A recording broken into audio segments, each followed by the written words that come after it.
Ate Lyra. Nangyari po ang kwento kong ito noong 2013. Noong nabuntis ako sa una kong anak. Taga Region 1 po ako. Hindi ko na lang po babanggitin ang pinakalugar namin para respeto po sa mga naninirahan dito. Baka po kasi may mga matakot sa aking kwento, lalo na sa klinik na aking pinagpa-check-upan. In-schedule po ako para sa ultrasound, para makita kung ilang linggo na ang sanggol sa aking sinapupunan. Kinakabahan po kasi ako noon dahil kakaiba ang aking pagbubuntis. Nag-i-spotting po ako. Bago ako pumunta sa doktor, nagtanong-tanong pa ako sa mga kakilala at mga kaibigan ko kung may nagbubuntis ba na dinudugo. May nakapagsabi naman po sa akin na may ganoon nga daw pong sitwasyon, pero madalang lang. At medyo delikado raw po. Kaya nagpa siya akong magpatingin na. Sinabihan po ako ng doktor na kailangan ko daw magpa-ultrasound para malaman kung ano nga ba ang problema. Kabadong-kabado po ako pero mas dumoble pa ito nang sabihin sa akin ng doktor ang resulta. Wala raw pong makitang embryo sa loob ng gestational sac. Nanlalambot po akong umuwi ng araw na yon at hindi ko alam kung paano sasabihin sa asawa kong si Richard na nagtatrabaho noon sa malayong lugar bilang construction worker. Kinagabihan po, nakahiga na ako sa kama pero hindi ako makatulog. Iniisip ko po kung paano sasabihin sa asawa ko na walang sanggol na nabuo sa aking sinapupunan. Isa pa sa nagpapabagabag sa akin ay ang pag-iinit ng aking katawan kahit na nagbabad naman ako sa paliligo. Hindi pa rin ako makaginhawa kahit panay ang inom ko ng malamig na tubig. Kakaiba po talaga ang aking pakiramdam, Ate Lyra. Hindi ako makapagpirmi sa higaan. Panay ang pagpapalit-palit ko ng pwesto pero ganoon pa rin. Hindi ako makatulog at mainit na mainit ang pakiramdam ko. Tumayo ako mula sa pagkakahiga para itutok na lang ang electric fan sa pwesto ko. Pabalik na uli ako sa higaan nang marinig ko ang yabag na nagmumula sa bubungan. Hindi ko iyon pinansin dahil inaakala kong pusa lang yon na nagkataong dumaan sa bubungan namin. Pero nagtataka na ako dahil nang makabalik na ako sa pagkakahiga ay sumunod ang mga yabag na yun hanggang nasa tapat ko na ito. Doon na ako nagsimulang matakot. Halos talunin ko na ang kama dahil sa takot ko. Napatingala ako at laking gulat nang may lumagabog sa ibabaw ng bubong. Napasigaw ako at nagmamadaling lumabas ng kwarto. Tinawag ko si nanay na siyang kasama ko sa bahay ng sandaling yon. Agad naman siyang lumapit sa akin. "Anak, bakit? Ano nangyari?" "Nay, may nag-iingay po sa bubungan natin. Ano kaya yun?" "Oo nga eh. Kanina ko pa nga naririnig yon. Baka pusa lang anak. Alam mo naman na mga pusa na yan kapag nasa bubungan akala mo tao. Parang kasing laki at kasing bigat ng tao kahit naglalakad lang. Huwag mong takutin ang sarili mo." Nang mahimasmasan ako dahil sa kwento ni nanay, sinabi ko na sa kanyang resulta ng ultrasound. "Ano? Paano nangyari yon? Kitang-kita naman natin na nag-positive ang PT mo. Tapos kung kailan ka nag-ultrasound, saka sasabihin ng doktor na walang bata.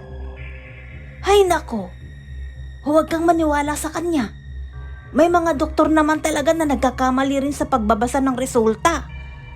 Magpa-ultrasound ka ulit. Magpa-second opinion ka."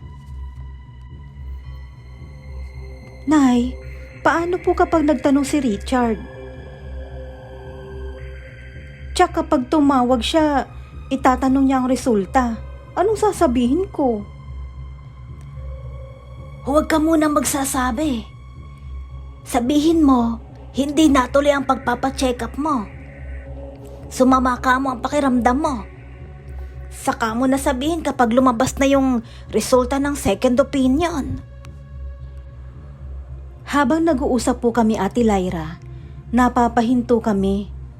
Kasi yung nag-iingay sa bubungan namin parang nananadya na. Kapag nag-uusap kami ni Nanay, saka naman nag-iingay ng malala. Kaya tumigil na kami sa pag-uusap at nagpa siyang matulog na lang. Baka sakaling lumayas ang mga pusa na yon na nasa itaas ng bubungan.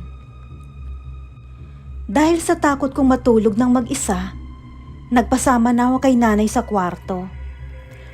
Buong magdamag ay hindi po ako nakatulog ng maayos dahil mainit na mainit pa rin ang pakiramdam ko at nakakaramdam na rin ako ng paninigas ng aking puson.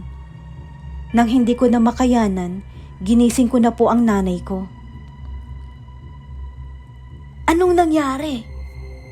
Bakit ka nang gigising? May kailangan ka ba? Ay, ang sakit po kasi ng tiyan ko tsaka puson. Ang init-init din po ng pakiramdam ko tsaka naninigas po yung tiyan ko eh. Pati po yung puson ko naninigas din. Bakit ba ganito? Bakit ganito nararamdaman ko? Ano? Kailan pa yan? Kanina lang po. Pambihira. Yung nasa bubungan ba? Naririnig mo pa rin nag-iingay? Opo, Nay. Walang ya. Mukhang hindi na pusa yun ah. Mukhang inaaswang ka na. Ho? Totoo ba ang aswang? Gusto mo malaman? Lumabas ka ng bahay. Tumingin ka sa bubungan. Nay naman eh. Nakita mo na nga nangyayari na. Tinatanong mo pa. Kinuha po ng nanay ko ang nakatago niyang rosaryo at pinakwinta sa akin. Binigyan din niya ako ng itim na tela at sinabing palagi ko raw yun itakip sa tiyan ko tuwing gabi. Pangontra daw po yun sa aswang. Kumuha rin siya ng asin sa kusina at nilagyan ng mga bintana. Pati na rin po ang gilid ng kwarto ko. Nagsaboy din po siya ng asin sa labas ng bintana habang sumisigaw. Itinataboy po niya ang nasa bubungan. Minumura pa nga po niya yon. Gusto ko na ang saway ng nanay ko kasi nahihiya ako sa ginagawa niya. Pero naging effective naman po yun. Kasi narinig kong nagmamadaling umalis yung nasa bubungan. Narinig ko pa ang pagtalo nito sa lupa at ang pagtakbo sa damuhan. Doon ko naisip na baka nga tama si nanay. Baka nga aswang yun at hindi talaga pusa. Sobrang lakas ng kabog ng dibdib ko noon, Ate Lyra. Pero nang makaalis na po yung nilalang na yun, nawala ng pananakit ng puson at tiyan ko. Hindi na rin po ako naiinitan. Nakatulog na po ako ng mahimbing ng gabing yon. Akala ko po ay tapos na ang pangyayaring yon. Akala ko hindi na ako babalikan ng nakakatakot na nilalang. Pero isang gabi po, 3:00 ng madaling araw nang sumakit uli at nanigas na naman ang aking puson. Humihilab ito at parang may gustong lumabas. Ang init ng nararamdaman ko ay naging lagnat na at talaga nagpapahirap na sa aking paghinga. Nangihina na po ang pakiramdam ko at lambot na ako. Tawag ako ng tawag sa nanay ko pero ang tagal niyang dumating. Pawis na pawis siya at natataranta ng pumasok sa aking kwarto.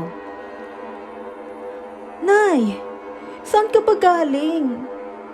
Kanina pa kita tinatawag. Nagsaboy ako ng asin sa labas ng bahay. Ikinalat ko na rin ang mga bawang.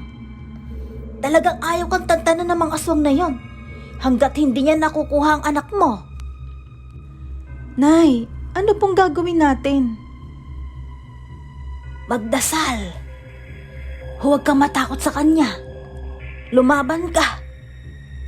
Kapag ipinakita mong mahina ka, lalo kang sasalakayin yan. Dapat ipakita mong matapang ka at lumalaban. Huwag mo nga alisin ang rosaryo at ang itim na tela. Takpan mo lang ang tiyan mo. Ganyan ang gusto ng aswang. Yung ganyang buwan pa lang nasanggol sa sinapupunan. Sarap na sarap sila sa ganyan. Para silang nababaliw. Kaya pabalik-balik sila. Nay, huwag niyo po akong takutin. Aba, hindi kita tinatakot. Sa lagay bang ito'y magagawa ko pang manakot? Bukas, tawagan mo si Richard. Kailangan may kasama tayong lalaki dito. Kaya malakas ang loob nila na lusubin tayo kasi nakikita nilang wala tayong kasamang lalaki. Diyan ka muna ha. Kukuha ko ng tubig. Kailangan kang mapunasan para bumaba ang lagnat mo. Nay, huwag niyo po akong iwan dito. Natatakot po ako. Abay, sa kusina lang ako pupunta. Sandali lang naman ako. Hindi pa nagtatagal ang pagpunta ni nanay sa kusina nang tawagin ko siya kasi gusto kong magbanyo. Dali-dali naman niya akong inalalayan papunta doon. Takot na takot ako, Ate Lyra. Natataranta akong tinatawag si nanay nang makaramdam ako ng kakaiba. Nay! May lumalabas sa akin, Nay! Ang sakit-sakit ng puson ko! Ha? Ano ba sinasabi mo? Buksan mo nga itong pinto. Isang malalim na pag-iri at malakas na pagsigaw ang pinakawalan ko hanggang sa maramdaman ko ang tila laman na lumalabas sa akin. Dahil sa takot ko, nawalan ako ng malay. Bago ako tuluyang pumikit ay dinig na dinig ko ang malalakas na kalampagan sa bubungan namin. Pakiramdam ko noon, marami na silang naroon sa itaas. Nang magising ako, nasa ospital na po ako, Ate Lyra. Naroon na rin si Richard. Sabi ni nanay, tinawagan niya ang asawa ko bago ako dalhin sa ospital. Matamlay si Richard at halatang kagagaling lang sa pag-iyak nang tingnan ko siya. Lumapit siya sa akin at mahigpit akong niyakap. Bakit? Ano bang nangyayari? Pinakalma muna ni Richard ang sarili bago niya ako kausapin. Pero bago siya nagsalita, ako nang humingi ng tawad kasi di ko sinabi agad ang kalagayan ko. Pero mas pinaniwalaan niya na inaswang ako kaya nawala ang anak namin. Yun din kasi ang sinabi ni nanay sa kanya. Naniniwala po kasi ang asawa ko sa aswang, Ate Lyra. Kasi inaaswang din daw ang kapatid niya noon nung nagbubuntis ito. Pero naitataboy naman daw po nila ang aswang dahil sa mga pangontra. Sa kaso ko naman po, pinaniwalaan ni Richard at ng nanay ko na inaswang ako bago ako magpatingin sa doktor. Kaya raw walang makitang embryo ay dahil sa malamang na biktima na ako ng aswang. Binalik-balikan na lang daw po ako ng mga halimaw na yun para tuluyang maubos nila ang anak ko. Dahil sa kalituhan ko, hindi ko na alam ang iisipin. Sobrang lungkot ko. Sinisisi ko pa ang sarili ko. Iniisip ko na sana naniwala ako agad sa aswang at sinunod ko agad ang pinapagawa sa akin ng nanay ko. Sana hindi na umabot ang lahat sa pagkawala ng baby ko. Ang laman na lumabas sa akin noon ay ang gestational sac na may lamang embryo. Ipinalaboratory pala iyon ng nanay ko at nang lumabas ang resulta ay lalo silang nanindigan na talagang inaswang nga ako. Makalipas ang ilang taon, muli po ako nagbuntis sa Ate Lyra. Muli akong pumunta sa klinik kung saan una ako nagpa-check up sa aking first baby. Ayaw ko sanang bumalik doon pero yun lang ang klinik na pinakamalapit sa amin. Pinalakas naman ng nanay ko ang aking loob. Sinamahan niya akong pumunta sa klinik. Pagkapasok pa lang namin sa klinik, nakita kong parang nagliligpit ng gamit ang sekretarya ng doktor. May isang kahon siyang inilabas at puno ito ng kung ano-anong mga gamit. May mga papel pa at ang pinakakumuha ng aking atensyon ay isang larawan na nakakwadro. Nakilala ko ang picture na yon. Bigla akong namutla. Nawalan ako ng panimbang. Muntik na akong bumagsak pero agad naman akong nasalo ng nanay ko. Pinaupo niya ako sa upuan. Tinanong niya ako kung ano ang nangyari, bakit daw ako biglang natumba. Sinabi ko sa kanya na yung picture na yun, siya yung doktor na tumingin sa akin noon. Dahil sa sinabi ko, kagad na tinawag ng nanay ko ang babaeng may dala sa kahon at tinanong ang tungkol sa mga gamit, lalo na ang picture na nakita ko. Sinabi ng babae na itatapon na nila ang mga gamit na yon. Naiwang gamit raw yun ng dating doktor ng klinik. Pero nag-migrate na raw yun sa Amerika at doon na nagtrabaho. Ilang taon na raw yung umalis at kailan lang daw ay nabalitaan nila na pumanaw na dahil sa car accident. Balak pa nga raw bumalik ng doktor na yun sa klinik pero hindi na matutuloy dahil namatay na.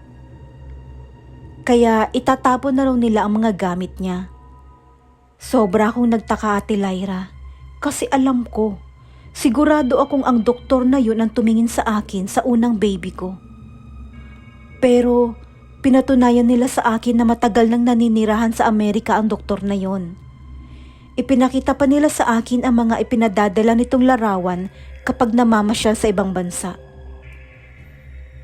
Pero dahil na rin sa nalaman kong yun, nawala na ang takot ko sa klinik. Doon na ako nagpaalaga hanggang sa mga anak ko. Naging maayos naman po ang ikalawang baby ko. Naisilang ko itong malusog.